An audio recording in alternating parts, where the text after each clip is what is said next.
Hey guys, it's your Peacekeeper, and it's time to chat about what's coming in the future, because as you all know, we are coming to the end of both of our we're actually done with one of our How to Play series. That would be the Japanese battleship line that we were done with, and we are coming to the end of the German cruiser one, so we need to know where we're going from here, and well, a number of you guys have been asking for How to Play series on some stuff, so I think we'll go ahead and announce what it is that we're actually going to be doing and what days they are going to be coming on. Of course, in the background, we can't announce anything without having some form of interesting video, so here's a little bit of Tashkent gameplay for you, a little bit of a foreshadowing, if you will, of what's to come.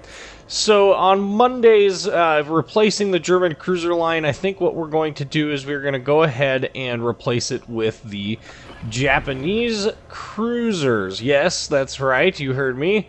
Japanese cruisers. And while there are other cruiser lines that are certainly more difficult to play, this will give me some time to actually work into the French cruisers, which I have a feeling will be coming after the Japanese cruisers. On Wednesdays, replacing our Japanese battleships will be Russian destroyers, which is the part of the foreshadowing that is the Tashkent video you are about to watch. So there you have it. After we get done with Battleship Hindenburg, the last of the German cruisers, we are going to go ahead and dive into Japanese cruisers, and then we are going to replace our Japanese battleships with Russian destroyers. And I know you guys have been kind of clamoring for some Russian stuff and been kind of wondering why I haven't. And that's mostly because these ships are pretty, I don't want to say idiot-proof, that's the wrong way to word that. But they're pretty easy to play, and both of these ship lines are relatively easy to play. There's not a whole lot of, what's the right way to word it? There's not a whole lot of finesse involved in playing them. It's more or less just proper positioning. And if you guys have been following my How to Play series from, well, since forever, you would know that I am a huge proponent of knowing your where you are at on a map, and that kind of is going to lay the groundwork for these two ships. So, with that in mind, let's sit back and let's discuss this video, because this video is actually pretty interesting to me. Tashkent, this is the second game I ever played in Tashkent, so as you can imagine, I'm not even done with the Russian destroyer, or as some people call them, the Russian light cruiser line. I'm not even done with the line yet, so I am grinding up through Tashkent, so that will make for some interesting gameplay footage going forward. But this was my second game in it, and needless to say, you know, it's as I remember the lines. So before the Russian destroyer line split, I had ground all the way up to Kiev and enjoyed Kiev to death, but my biggest complaint was that there's really nothing about the line that really was all that interesting. I mean, in terms of destroyer gameplay, it was interesting, but it was interesting from the standpoint of, I'm shooting at you from 15K, and there's not much you can do about it, and they seem just blatantly overpowered, and quite honestly, I'm not a huge fan of insanely overpowered ship lines. Like, you would think, why wouldn't you enjoy that? Who doesn't enjoy blatantly overpowered ship lines? Well, I kind of don't. And the only reason I'm really going back and playing through them is because I'm actually running out of lines to play through. I've played through most of the lines that I want to play through. I haven't done any carriers yet, and I still don't think I'm ready to do any How to Play videos on carriers. So we will not be seeing any carrier How to Play series for a little bit. yeah, so that's kind of why we're at where we're at. So we're this map is hotspot, and she's kind of showing you what's in store for the future of Russian destroyers and this How to Play series. You can kind of gather what it's going to entail, and lots of WASD and a healthy dodge. No, not Dodge as in the car company. This is a Ford channel. I'm just kidding, it's not. Managing to start some fires on some things and get plenty of defend ribbons. That all is very good at boosting your final XP count. So, much like the Japanese destroyers, Russian destroyers tend to not have the same capping ability as the US or even the German destroyers do. There are some limitations on what they can do because of their maneuverability or lack thereof, their high speed, and all of that kind of adds up to being a little bit different gameplay style, similar to the Japanese, but without the torpedoes. So this line is less focused on torpedoes and more focused on guns. Anybody who's played through any of these ships will know that while they usually have a pretty high torpedo count, that doesn't necessarily mean that they're very good at being torpedo boats. In fact, Tashkent has 8k torps. They're pretty slow at 60k, and well, they do a lot of damage, so I mean, I guess I can't complain too loudly about that. But, yeah, I don't know. So, positioning-wise, you know, everybody wants destroyers to go for caps. That's great. However, going for caps doesn't work if you can't actually contest them, and that's kind of the downside to Tashkent and the Russian line as a whole. They're not very efficient at being rushers for the caps. Not very efficient at it at all. And we are doing enough to obviously garner attention from... torpedoes. To garner attention from our North Carolina friend here. And we got ourselves a Montana. He's at 7k away. Definitely want to be paying attention to him, because they hurt. Ay, caramba. This is getting kind of hot over here. Got ourselves a Fletcher. I'm not too worried about him. I'm more worried about that Montana and that North Carolina that are coming in. Those two things together definitely are going to be bad news.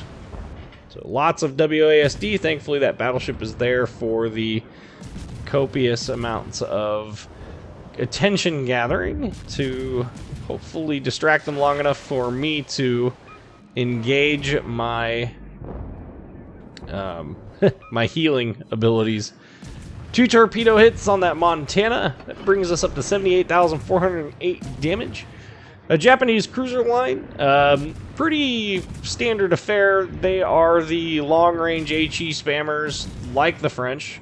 However, unlike the French, they are all relatively stealthy. They don't have a whole lot of armor, but their playstyle is different enough that it is possible to get some decent enjoyment out of playing them. And ships like the Zhao are probably the single most infuriating ships to play against.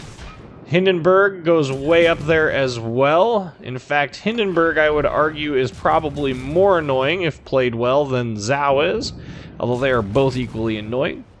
And the reasons for that simply deal with the fact that its fire chance is so high that even though the rate of fire is relatively low, they do insane amounts of damage in fire. So they are like Witherer Kings, if you will. We're going to do a little bit of a turnaround up here, and you can see we're up to 96,317 damage. Those 2 torpedo hits and 2 floods helped offset that. we got an AFK Shimakaze. Would have been nice to have him. We probably could have won this had we had him. Oh, I gave that away. My bad. The Japanese cruisers also have pretty good torpedoes, and that starts off at a very, very early time. In fact, the Japanese cruisers actually have almost better torpedoes from the get-go than the Japanese destroyer line does, and that can make for some interesting gameplay. No idea what that is shooting at me. I know it's not good for me, so we're gonna disappear. Yeah. Oh, look at those torpedoes. Good observation on my part. That means there is a destroyer back here. Let's see if we can't go find him. Ah, it's a Shimakaze. I am in a Tashkent. I should be able to win this fight. Should. Yes, I am coming for you. Hang in there, Duke of York. Help is on the way. Hopefully, anyway. Oh, man, it's early in the morning. What can I say? So, the Shimakaze pops back up. Interesting to note, the Japanese cruiser line actually doesn't have a whole lot in the way of light cruisers. I mean, they did in real life, so I'm a little confused as to why they chose the progression that they chose. But if I remember correctly from back in the closed beta days, it had something to do with the Japanese heavy cruisers were considered to be the best cruisers in the world for a very long time. I think that's what they were rolling for. But don't quote me on that because I don't know. I personally think that you've got better heavy cruisers out there made by other nations. Yeah. So the Shimakaze managed to take out the Enterprise, but it'll be a fun line. In fact, I hope that someday they actually put together a full-on light cruiser line for both the Japanese and the American line. I would love to see my Brooklyn get thrown into the game. But so, Mr. Shimakaze, launch some torpedoes there. Hopefully we can get him taken out. One of the nice things about Tashkent is it does have the 3 triple launchers similar to Fubuki or Akatsuki, which is actually probably the most versatile configuration. Certainly not the most powerful configuration. That would definitely go to Shimakaze's torpedo launchers. Having 5 triple launchers is very powerful, or Shiratsuyu's, well, two quads, but with the reload booster it comes out to being 4 quads. So those are probably the most useful configurations for torpedo launchers, and so Tashkent has 3 triple launchers, which is super nice.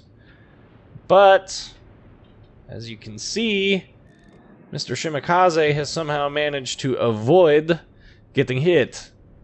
Fine, we will go right in. We'll get our cheeky breeky on, get our vodka running, and go to town. And that means it's time to push. The other nice thing is that the torpedoes come up pretty dang quick. Pretty dang quick, because look at how quick that... I mean, just in the time it's taken me to say that, they've come back up. Oh, we're spotted. Okay, so time to engage. Interesting that the those dive bombers had been waiting that entire time for that command to drop. Very interesting. And down goes the Shimakaze, who launches the wave of torpedoes. Looks like we're lined up. Cut the gas. That way they go past us faster. And we've got ourselves a kill, 114,000 damage. This game is getting kind of hairy, not gonna lie. No pun intended. Not talking about the Harakaze that's in B at the moment. Who is going probably to C, which is where I would go if I were him. Meanwhile, our 2 battleships are doing all that they can to chase after him. There is definitely some problems. We have a Fletcher on the one end, the Harakaze, a Mogami, and a Lexington. So it would have been nice to keep our carrier alive. I wish we would have had somebody back by him so that we could have helped him. that would have been a nice... Oh, down goes his aircraft. That would have been nice to have him up and running, because if he would, this match would have probably ended a little bit sooner, because we would have had some support when it came for looking for these destroyers. Now, one nice thing about the Russian destroyers, speed. Comrade, our Stalinium armored ships, powered by vodka, is good enough to get us cross-map at top speed. 42.5 knots. Yeah, 42.5 knots in a destroyer is pretty nuts. Which is part of the appeal of these ships to some people, and the part of their defensive mechanism, between the rudder being something that you kick over, not having very good turning radiuses, but having pretty good rudder shift. At longer ranges, it's very easy to dodge a lot of incoming fire. In fact, you'll see at the end of this match exactly what I'm talking about here. But we're going to dive over towards C to see if we can't kill off this Harakaze.